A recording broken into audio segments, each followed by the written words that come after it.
Hello बच्चों, let's see this question and here this question say, what are the two conditions to accommodate social diversity in democracy?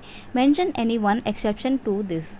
Question आपसे बोल रहा है कि एक democratic country में जो अलग अलग कम्युनिटी के लोग मिलकर रहते हैं, यानी कि जो सोशल डाइवर्सिटी हमारे को देखने को मिलती है, तो वो कैसे अकोमोडेट करती है। अकोमोडेट मतलब कैसे एक साथ रहती है वो सोशल डाइवर्सिटी।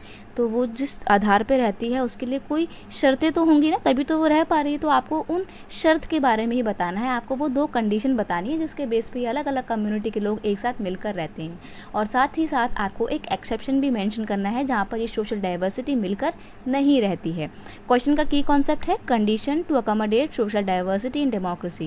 डेमोक्रेसी में सोशल डाइवर्सिटी को अकोमोडेट करने की कंडीशन, पहली कंडीशन क्या है, in democracy party who get majority of vote win election and form government. So simply democracy is ruled by majority, but this majority needs to work with minority to avoid any instability in country. देखो democracy में क्या होता है कि वही political party अपनी सरकार बनाती है जिसको सबसे ज़्यादा वोट मिलते हैं, है ना।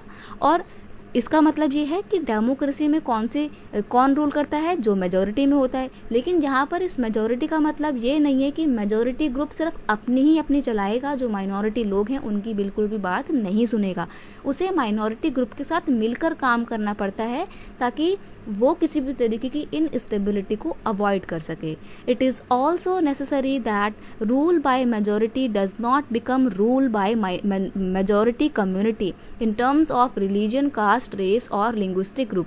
अब यहाँ पे हम मेजॉरिटी रूल की बात कर रहे हैं कि डेमोक्रेसी मेजॉरिटी रूल को सपोर्ट करता है, बात बिल्कुल सही है। लेकिन यहाँ पर मेजॉरिटी का मतलब ये बिल्कुल भी नहीं है कि आप मेजॉरिटी कम्युनिटी का रूल इस्टेब्लिश कर देंगे। जैसे मान लीजिए कि हम इंडिया के ही एग्जाम्पल की बात करें, तो अगर इंडिया में बीजेपी गवर्नमेंट रूल कर रही है तो इसका ये मतलब है कि बीजेपी को सबसे ज़्यादा वोट मिले थे। बीजेपी मतलब भारतीय जनता पार्टी को सबसे ज़्यादा वोट मिले थे, इसलिए वो अपनी सरकार चला रही है, मेजोरिटी में है क्योंकि वो।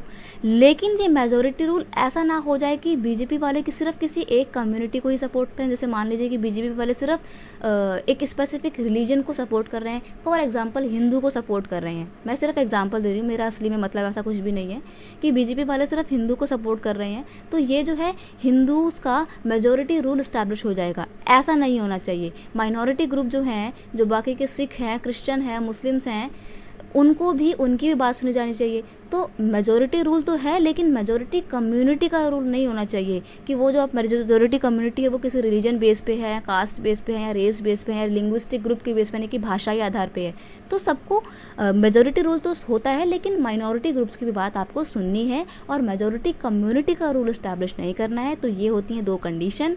और अगर एक बात करें एक्सेप्शन की, तो श्रीलंका इसका एक बहुत बड़ा एक्सेप्शन है, जो कि हमारा ही नेबरिंग कंट्री है। Sri Lanka is exception to this where majoritarianism is follow. अब श्रीलंका में क्या होता है, जो मेजोरिटेरियन रूल है, यानी कि सिन्हाला कम्युनिटी के लोग हैं उनकी मेजॉरिटी चलती है, क्योंकि वो संख्या में ज़्यादा हैं तो वही रूल कर रहे हैं, वही उनको स्पेशल राइट मिले हुए हैं। तो ये श्रीलंका एक एक्सेप्शन भी प्रूव करता है। I hope you understand it well. Best of luck.